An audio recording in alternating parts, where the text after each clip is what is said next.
Hello viewers, আসসালামু আলাইকুম। আশা করি আল্লাহর রহমতে আপনারা অনেক অনেক ভালো আছেন। তো আজ আমি আপনাদের সঙ্গে শেয়ার করব কলই ডালের বড়া কীভাবে তৈরি করতে হয়। তো বন্ধুরা থাকুন আমার সঙ্গে। আমি ডাউল সুন্দরভাবে কচলিয়ে ধুয়ে নিব।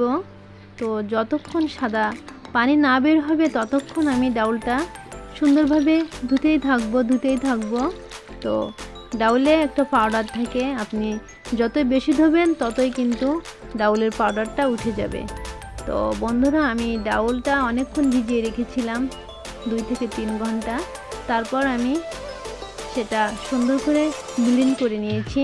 তো একটু দানা দানা রেখেছি, দানা দানা থাকলে অনেকটা খেতে মজাদার হবে। তো আসলে আমি 1 কিলো ডাউল নিয়েছি, কারণ আমি ডাউলের বড়া তৈরি করব আর কুমড়ো বড়ি দেব সেই উদ্দেশ্যে। তো বন্ধুরা আমি এখান থেকে অল্প পরিমাণের ডাউল নিয়ে কিছু বড়া তৈরি করব। তো আমার সঙ্গে থাকুন আমি কিভাবে বড়া তৈরি করছি। তো প্রথমে আমি একটি গাজর সুন্দরভাবে কুচি করে নিব।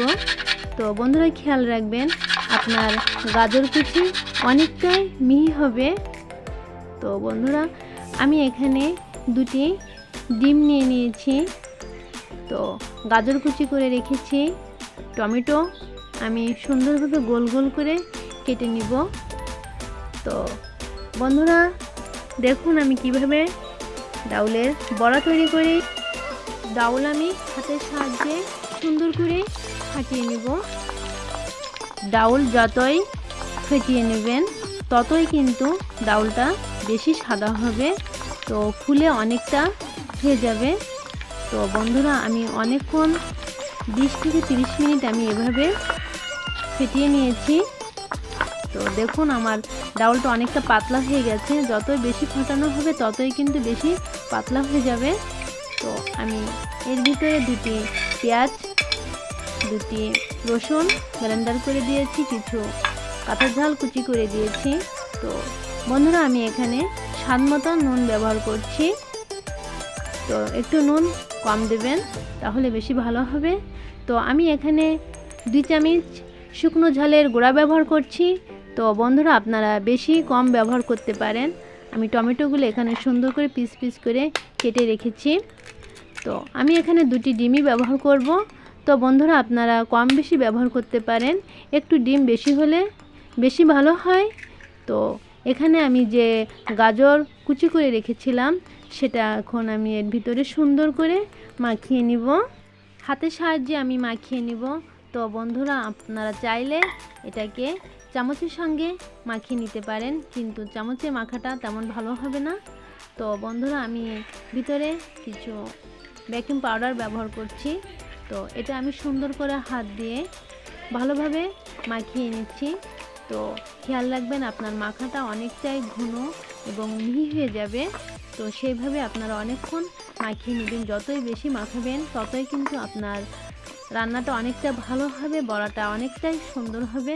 তো বন্ধুরা আমি তেল গরম করে রেখেছি চুলার উপরে। তো এখন আমি যে টমেটো পিস করে রেখেছিলাম পিসগুলো আমি ডালের সঙ্গে এপিট ওপিট সুন্দর করে লাগিয়ে একটু একটু করে আমি ভেজে নেব। তো বন্ধুরা থাকুন আমার সঙ্গে, দেখুন আমি কীভাবে ডালের বড়া তৈরি করি। চুলার আঁচ একেবারে লোতে রাখবেন। তো বন্ধুরা আপনারা আপনাদের পছন্দ মতো সবজি ব্যবহার করতে পারেন। তো আমি এখানে টমেটো দিয়ে করেছি। তো আপনারা যে সবজি পছন্দ করেন সেই সবজি দিয়ে আপনারা বড়া তৈরি করতে পারেন। বন্ধুরা আমি টমেটো দিয়েই বড়া তৈরি করছি। তো চুলার আঁচটা একেবারে লোতে রাখবেন, এপিট ওপিট করে সুন্দরভাবে উল্টিয়ে দিবেন। তো আমি এখন সুন্দরভাবে তেল ঝারিয়ে আমি বড়াগুলো উঠিয়ে নিচ্ছি। তো আপনারা চাইলে সবজি ছাড়াই করতে পারেন, শুধু ডাউল একসঙ্গে আর মশলাগুলো মিশিয়ে সুন্দরভাবে আপনারা বড়া তৈরি করতে পারেন, সেটা কিন্তু আরও সবজির থেকে ভালো হবে। তো দেখুন আমি তৈরি করছি শুধু ডাউল দিয়ে।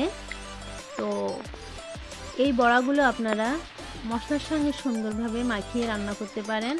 তো বন্ধুরা দেখুন শুধু ডাউলের বড়া অনেকটাই সুন্দর হয়েছে। তো ফেপে অনেকটা বলের মতন হয়ে গেছে। তো আমি এখন এটাকে সুন্দরভাবে তেল ঝরিয়ে উঠিয়ে নিচ্ছি। তো বন্ধুরা, এটা কিন্তু আপনারা রান্না করে খেতে পারেন, অনেকটা সুস্বাদু, অনেকটা স্বাদ আসবে। তো বন্ধুরা, আমি এখন ঝাল দিয়ে কিছু বড়া তৈরি করব। যে ঝাল পছন্দ করেন আপনারা ঝাল দিয়ে বড়া তৈরি করতে পারেন। এখানে আমি 2 থেকে 3 পিস ঝালের বড়া তৈরি করব। তো বন্ধুরা, আমার এই রান্নাটা যদি আপনাদের ভালো লেগে থাকে তাহলে একটা লাইক দিন। এমনই নিত্য নতুন আনকমন রান্নার ভিডিও পেতে আমার চ্যানেলটি সাবস্ক্রাইব করে নিন। তো বন্ধুরা, দেখুন কতটা সুন্দর হয়েছে, দেখতে অনেকটাই সুন্দর কিন্তু খেতে তার থেকে বেশি মজাদার। ভিতরে একেবারে সুন্দর সিদ্ধ হয়ে গেছে, কোথাও কোনো কাঁচা নেই। তো বন্ধুরা, আপনারা ভালো থাকেন, সুস্থ থাকেন। তো আপনাদের সঙ্গে দেখা হবে আগামী পর্বে। তো আল্লাহ হাফেজ।